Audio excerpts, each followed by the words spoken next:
Assalamualaikum warahmatullahi wabarakatuh. Alhamdulillah. Allahumma shalli ala Muhammad wa ala ali sayyidina Muhammad. Kita lanjutkan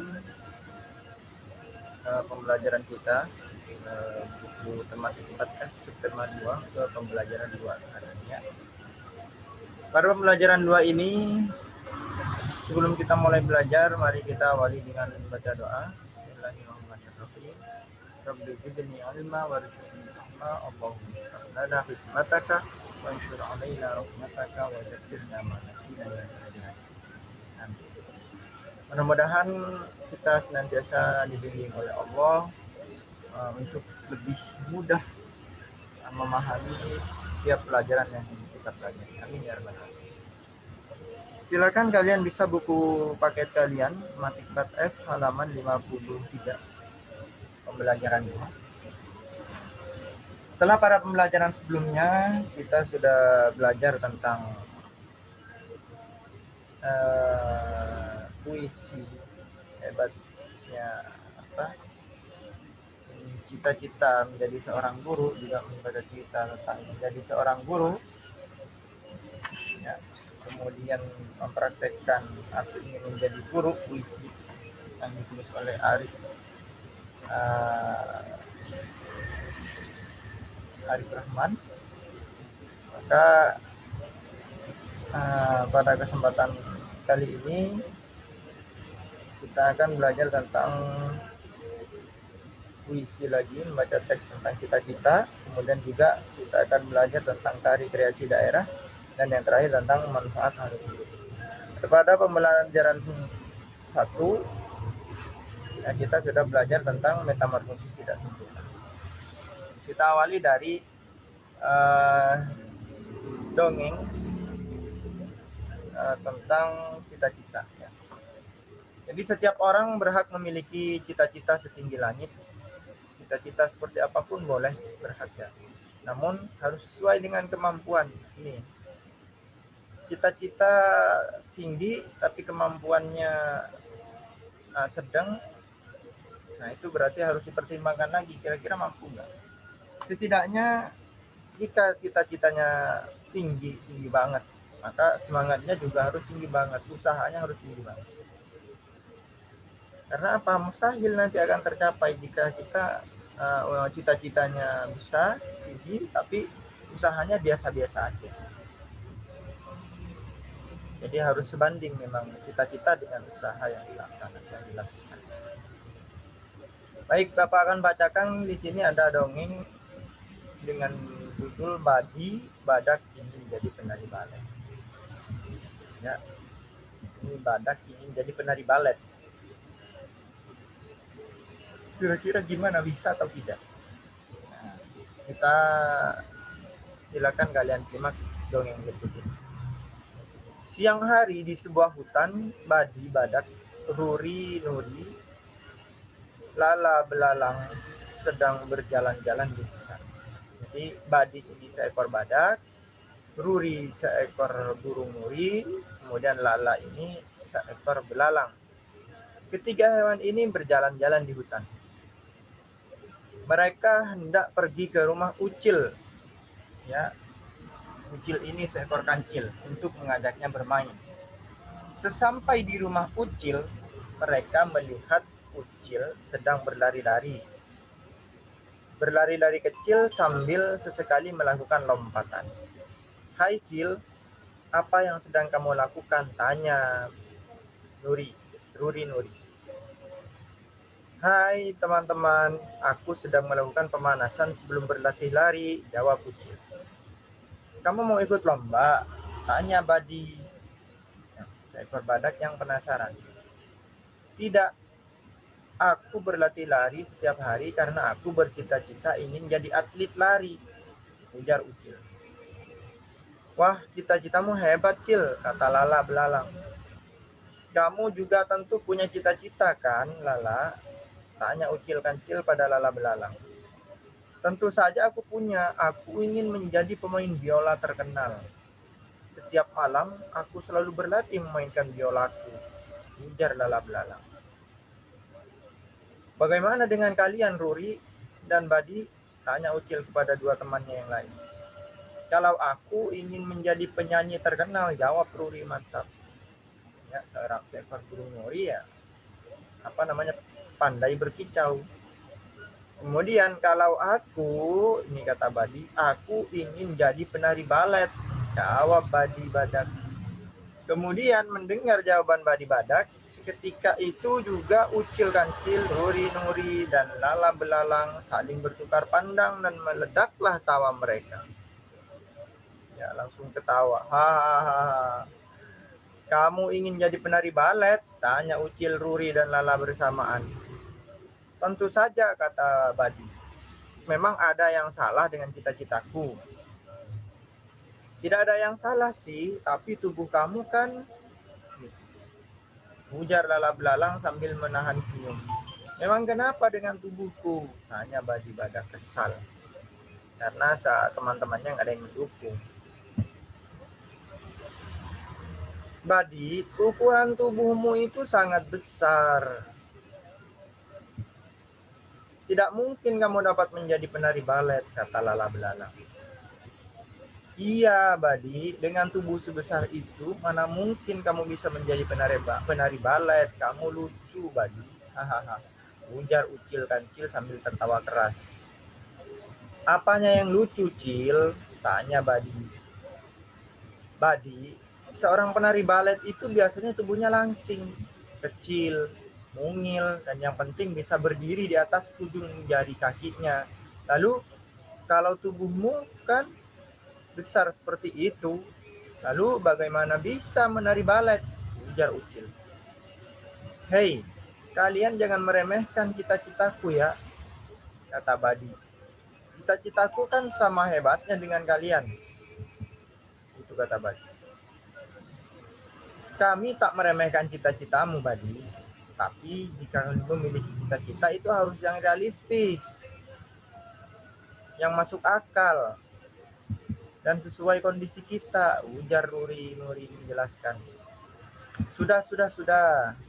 Aku tidak ingin mendengar ucapan kalian, kata Badi Badak. Lalu pergi pulang sambil menahan kecewa. Karena seakan-akan teman-temannya tidak ada yang mendukung terhadap cita-cita. Melihat kepergian Badi Badak sambil menahan kekecewaan membuat ketiga kawannya merasa menyesal. Tidak seharusnya mereka mengolok-olok cita-cita Badi Badak tersebut. Seharusnya mereka mendukung cita-cita Badi Badak sehingga ia bisa mewujudkan cita-citanya. Meskipun cita-cita menjadi penari balet sangat mustahil dilakukan oleh Badi Badak yang bertubuh besar. Setelah Badi Badak tidak kelihatan lagi, lalu Ucil Kancil, Ruri Nuri, dan Lala Belalang membubarkan diri. Ya, meskipun cita-cita temannya seakan bermustahil, kita tidak boleh mengolok cita-cita tersebut. Ya setidaknya tahan diri dari menampilkan mimik atau wajah yang sekiranya membuat dia tidak enak hati. Ya. Itu termasuk sikap yang baik terhadap seorang teman. Kita lanjutkan dongeng ini ya. Gedebuk. Demikian terdengar suara seperti ada benda besar yang jatuh di tengah hutan. Benda besar yang jatuh di tengah hutan, rupanya suara benda jatuh itu berasal dari halaman rumah Badi Badak.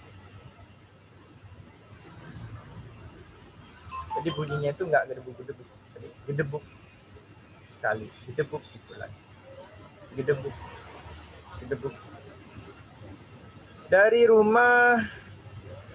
Dari halaman rumah Badi Badak. Kira-kira Badi Badak ngapain? Badi Badak sedang berlatih menjadi penari balet.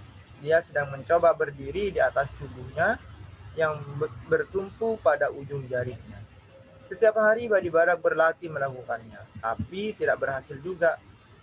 Ketika dia mulai bisa mengangkat tubuh dengan satu kakinya, tiba-tiba tidak berapa lama tubuhnya terpental jatuh ke tanah. Tetapi Badi Badak tidak putus asa. Latihan itu dilakukan terus sejak pagi hingga malam. Aku harus bisa membuktikan kepada teman-teman bahwa aku bisa menari balet. Jika aku gagal, aku malu pada teman-temanku, kata Badi Badak dalam hati. Dia mencoba lagi berdiri di atas satu kaki, namun debu tubuhnya jatuh lagi. Dia mengulanginya lagi, gedebuk itu lagi, tubuhnya jatuh lagi. Demikian seterusnya, Badi Badak selalu mengalami kegagalan.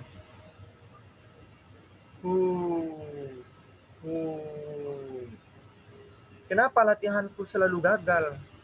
Kenapa tubuhku harus sebesar ini? Andai saja tubuhku langsing dan kurus, tentu tidak seperti ini kejadiannya.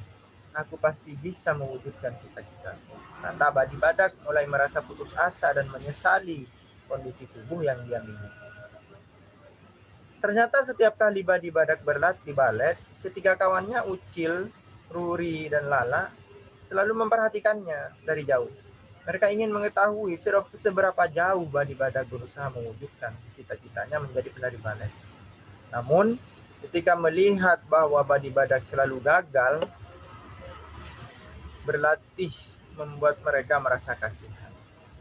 Sebenarnya mereka ingin menolongnya, namun mereka tidak mau mengganggu Badi Badak dalam berlatih. Tetapi begitu Badi Badak sudah mulai putus asa, mereka teman-temannya bertiga segera menemuinya.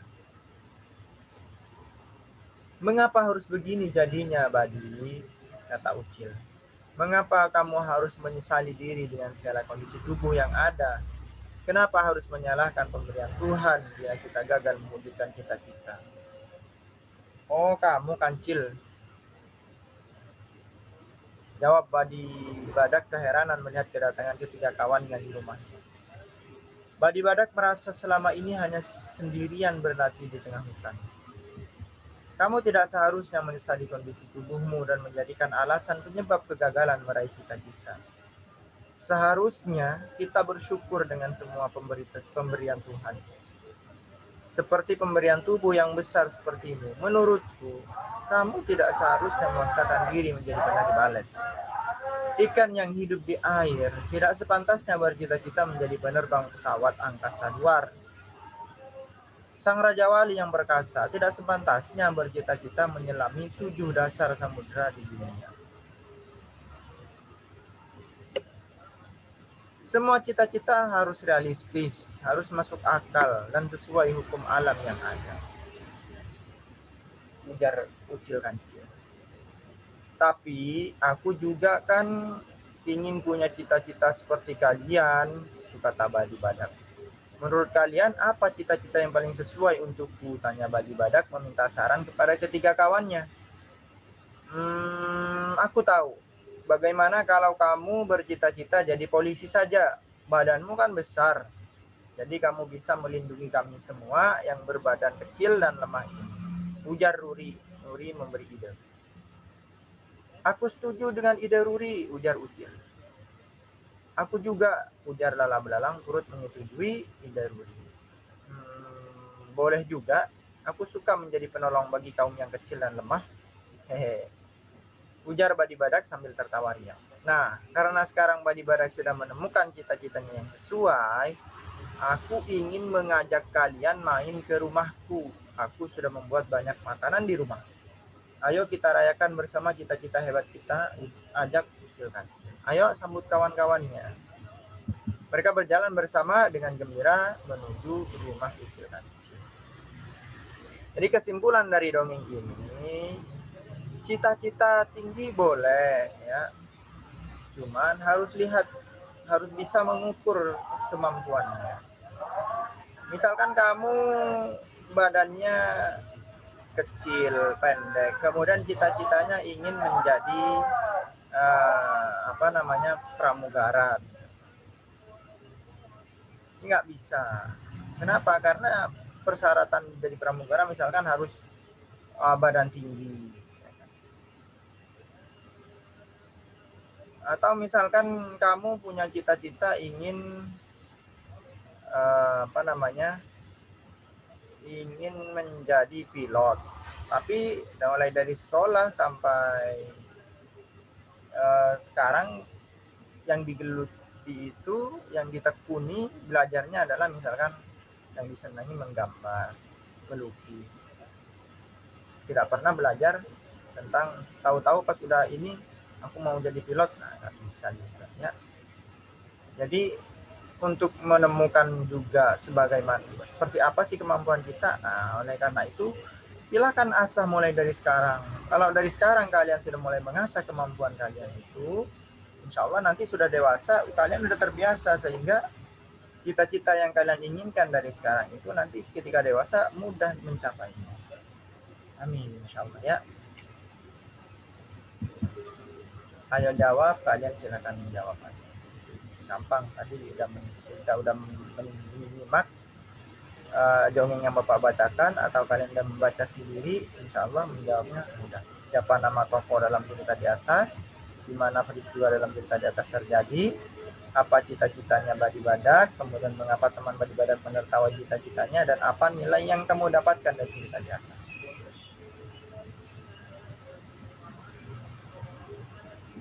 Ini masuk unsur dalam cerita ya. Ada latar, latar nomor 2, pertanyaannya latarnya di mana. Kemudian yang kelima ini ada apa? Amanat. Nilai yang kamu dapat, pesan moral.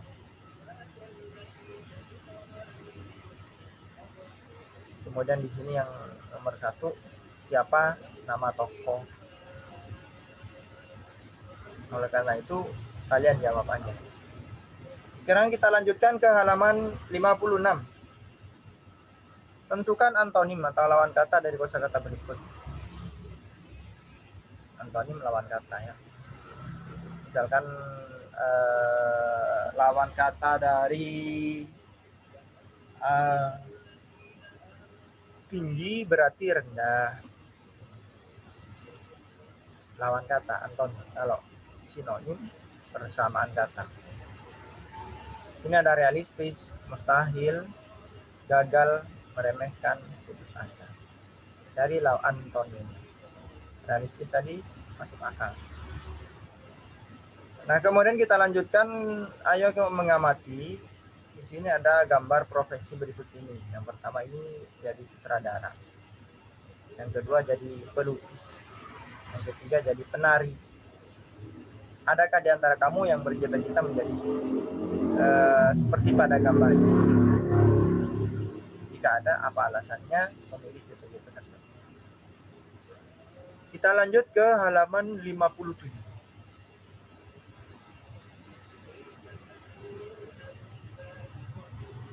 Ada puisi Penari Cilik, karya Sinta Irawan.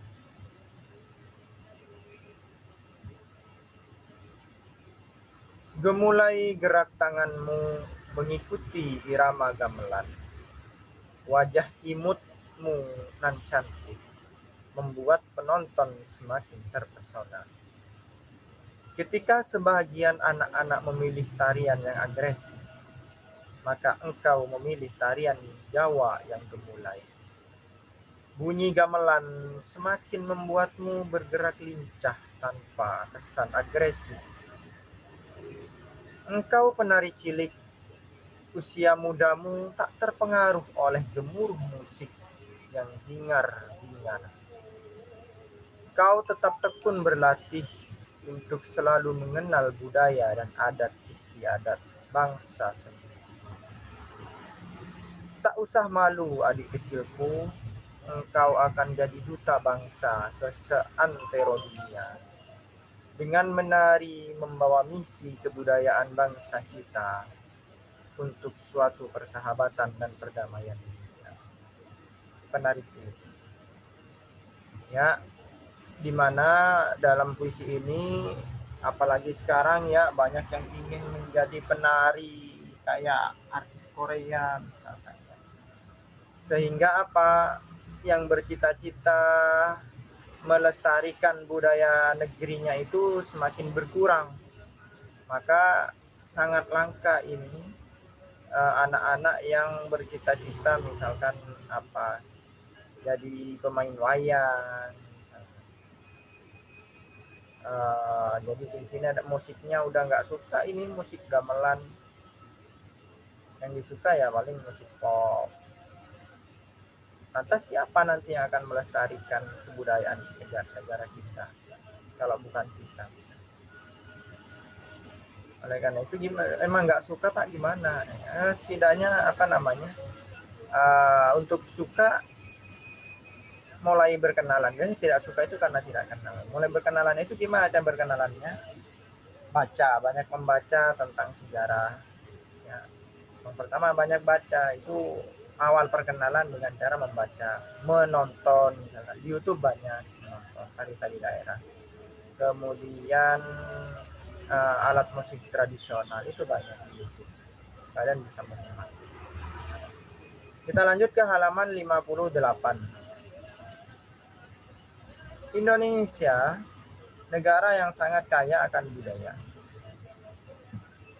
Salah satunya adalah tarian daerah. Setiap tari daerah memiliki makna tersendiri. Misalnya tari saman dari Aceh diciptakan untuk menghormati tamu. Contoh lainnya tari piring dari Sumatera Barat mempunyai makna kegotong royongan dalam bekerja. Berikut ini tari-tari daerah di beberapa provinsi di Indonesia. Di Nangro Aceh Darussalam ada tari Seudati atau juga kemudian yang kedua ada tari saman. Di Sumatera Barat di Sumatera Utara ada tari tortor, Sumatera Barat ada tari piring, tari payung, dan tari tabu. Di Riau ada joget, ada lambak, ada tandak. Di Lampung ada jangget, ada melinting. CKI Jakarta ada yapong dan topeng. Jawa Barat ada jaipong dan merak. Jawa Tengah ada serimpi, bambangan, cakil. Jawa Timur ada reok, ponorogo, dan remong. Bali ada legong dan kecak dan pendet. Kemudian NTT ada perang, goreng, lameng. Kemudian Kalimantan Selatan ada radap rahayu. Sulawesi Selatan ada kipas dan gosara. Di Maluku ada nakalele dan lenso. Di Papua ada musyok.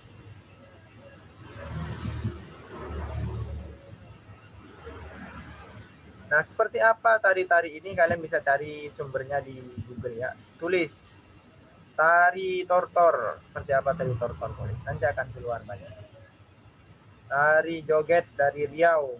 Nanti akan keluar. Nah, sekaligus kalian boleh ini diisi. Ini tari apa? Ini ada mangkok-mangkoknya. Kemudian ini tari apa nih? Pakai topeng. Kemudian ini tari apa?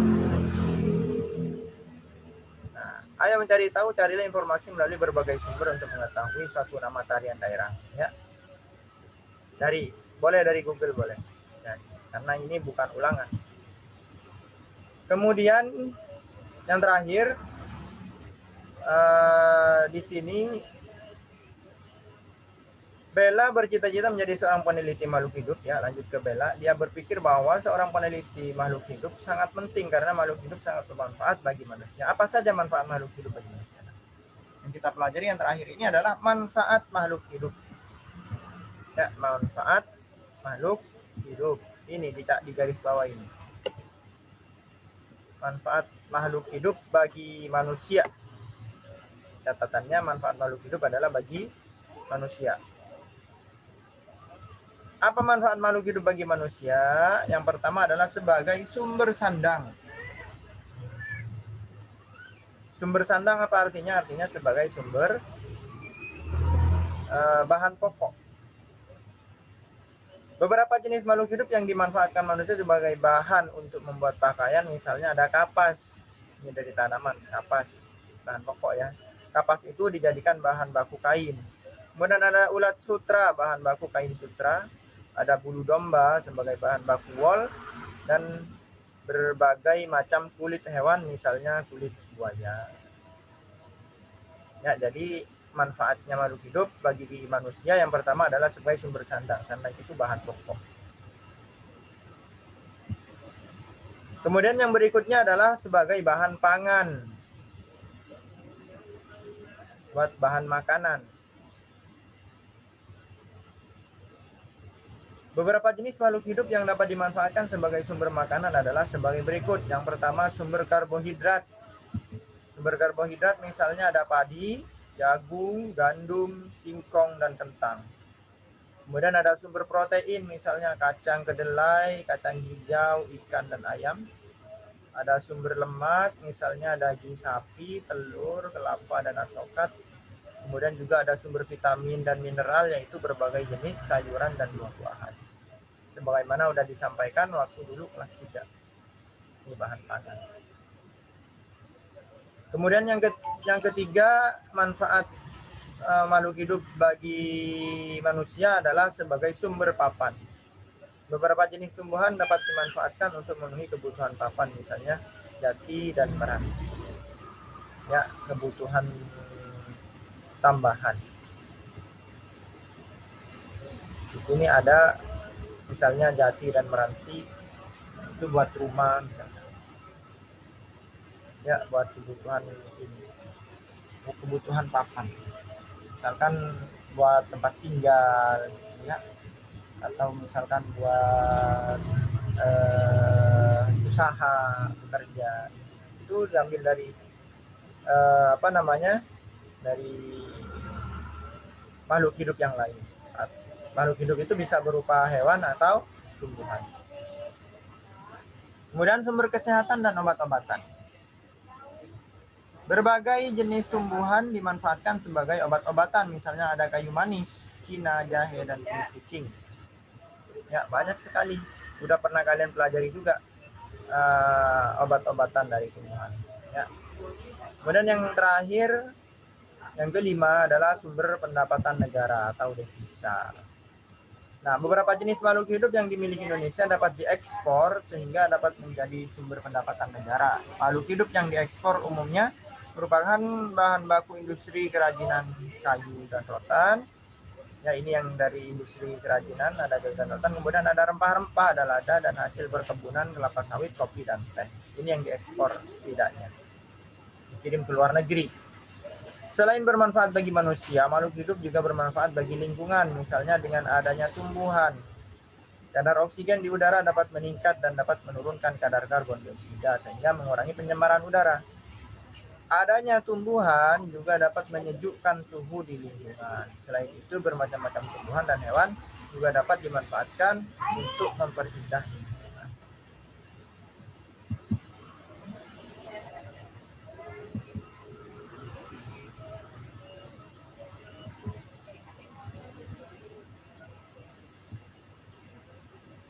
Baik, itu saja untuk pembelajaran kedua, penjelasan Bapak. Mudah-mudahan dapat dimengerti. Jika ada yang kurang dimengerti, silakan boleh langsung ditanyakan sekarang, boleh di kolom komentar ditulis, atau boleh nanti ditanyakan pada saat pembelajaran online.